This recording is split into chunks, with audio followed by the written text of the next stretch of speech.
Hi, I'm Mac. And I'm G. And you're here for Money with Mac and G. Money with Mac and G is brought to you by Mimir Classroom, which provides the tools for instructors to efficiently teach computer science courses of any scale without compromising quality of education for students. We've been working really hard to get our business to grow. And while we love our dad, we thought it'd be fun to learn from other smart people. Yeah, there's still so much we need to learn, especially about growing our pet sitting services. So we asked Dad if we could talk to other business owners. So we could learn more about bringing in the green.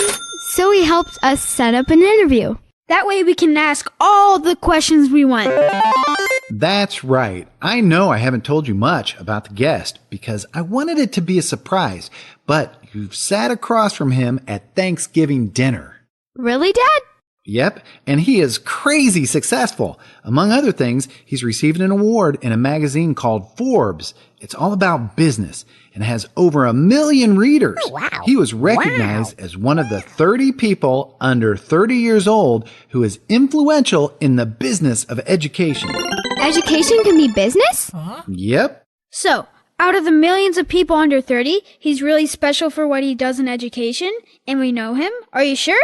Absolutely. And his name is Jacoby Petrosciani. Awesome! Kobe! What a great surprise! We're so happy you're here, Kobe. We've heard stories that you were really doing well in your business. I guess I never asked. And since we're always playing video games in the basement, we just hadn't had time to talk about what you do. I still need to beat you in Rocket League. You're going down. Grant, you could be sitting next to Donald Trump playing Fortnite and wouldn't say hi. That's not true. What'd you say? Anyway, let me start this off right. Mr. Jacoby Petrosciani, welcome to Money with Mac and G. I'm your hostess with the mostest, and that's your video game buddy that you beat on a regular basis. Thank you for joining us. Thanks for having me, Mac and G. I'm really happy to be here. I love your show, and I think you guys are doing great work. Thanks, Kobe. We are working hard to learn more about finance and helping others. Sounds like you could really help our listeners. Oh, yeah! And we've got a few questions for you. But before we begin, can you tell our listeners one thing? Do you like chocolate brownies with chocolate chips and chocolate icing, or cotton candy better? McKenna, I know that's a trick question because you love everything chocolate. I've seen the way you eat Mom's chocolate chip cookies, so I'm going with the triple chocolate brownies. I told you, Grant, he likes chocolate the best. No fair. How about this one? Kobe, if you're stranded on a desert island, which video game would you choose to pass the time for 3 months? I think maybe Minecraft or Factorio. Both games you can play for a crazy amount of time without getting bored, since they're both sandbox games. Wow, all about the video games, G. You're going to go cross-eyed one day. Maybe, but I'll have a lot of fun. Okay, I have the first question. Kobe, can you tell our listeners what it is you do, and who you do it for? So I'm one of the co-founders and CIO at Mimir. We create tools for computer science courses to help them out. A CIO is normally in charge of the higher level computer and technology stuff. So you grade papers, like our math teacher, Mrs. Johnson? Well, I don't actually grade them. I wrote software that grades other computer programs. Isn't that crazy? That sounds super cool. Who buys these computer programs?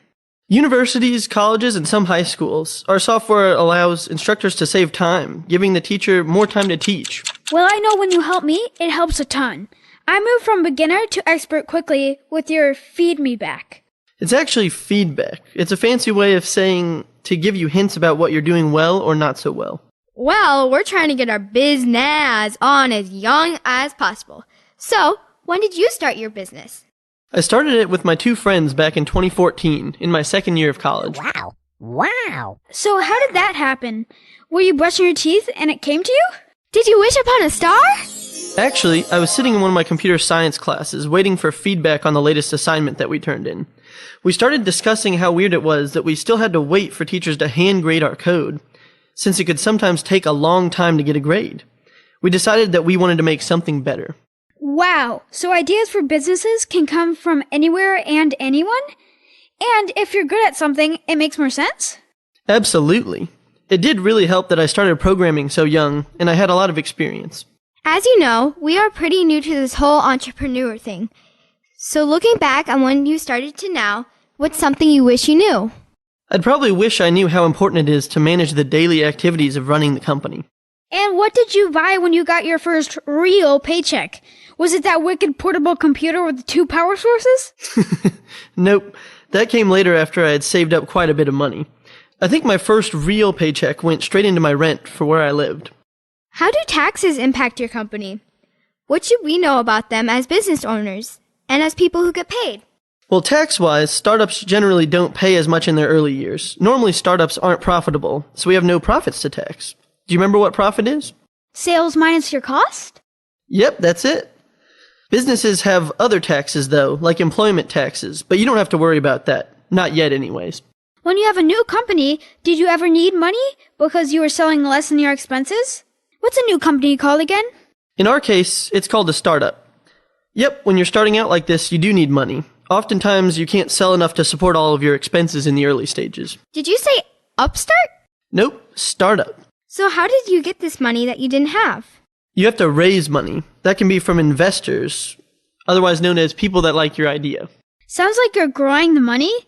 Is that what raise means? Nope. When you're raising money, you're talking to investors and angels to get them on board with your idea and convincing them that your team is the one to make it happen. If they like your idea and your team, they may put money into your company. How much money did you raise? Can we ask? You can always ask. I can't tell you exactly how much, but we have raised a few separate rounds, ranging from $120,000 to $1.5 million. So you're super rich! Well, as you know, that money goes into the business to pay for growth, like new employees, more computers, paying for travel, and many more items. There are a lot of expenses in a startup. Sounds like it can go fast. It absolutely can go fast, and normally when you take money like that, you're expected to spend it quite quickly. Part of the reason some startups take investments are to rapidly scale their company up. Was it easy getting money? Can you get it based on an idea? I wouldn't say that it's easy. It can take quite some time. You can get some investments based on just an idea. It's not common, but it does happen. I heard you had to live on Pelican Valley for some time for special help with your business. Is that true? I didn't go to Pelican Valley, but Silicon Valley. That's in California, in the San Francisco area. Myself and my other friends were asked to be part of a startup group out there. They give you advice and help you improve yourself and your company. Sounds like it speeds up your success. What is silicon? Silicon. It's an important part of any computer, like your phone or tablet, too. Many computer companies started in this area of California. That's how it got its name. I think you've probably heard of Apple, right? That's cool. I have an iPhone and an iPad, so I know Apple pretty well. Did you ever get help from those investors? Those angel investors? We've had quite a few angels invest in our company, actually. They're generally involved in the earlier stages of raising money. They usually give helpful advice and investment money. What was the best piece of advice you received while starting your business? That's a tough one. I think the best piece of advice I received was, make something people want.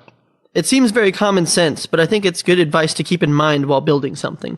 Okay, last question. What's your biggest piece of advice for your own personal finances to be successful? I think it's a pretty basic one that a lot of people overlook.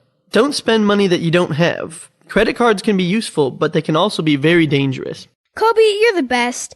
Thanks for teaching us so much and letting us know what you do. I think this is going to make the holidays much more interesting. Yeah, you rock.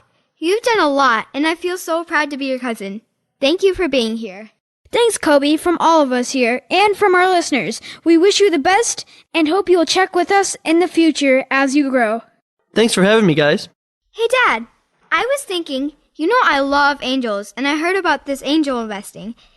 Kobe used one, and I want to know more about angel investing because they help new businesses. Yeah, is there anyone we could interview next to learn about that? Maybe for our business? As a matter of fact, I know just the person. Stay tuned for next week's preview. Hey, everyone. We got a really important question we're diving into today. Yeah, we're going to discover what angels do because our last guest, Kobe Petrosciani, said they can be really helpful for new companies. Money with Mac and G is brought to you by Stockyards Bank and Trust, assisting personal, commercial, and private banking clients since 1904.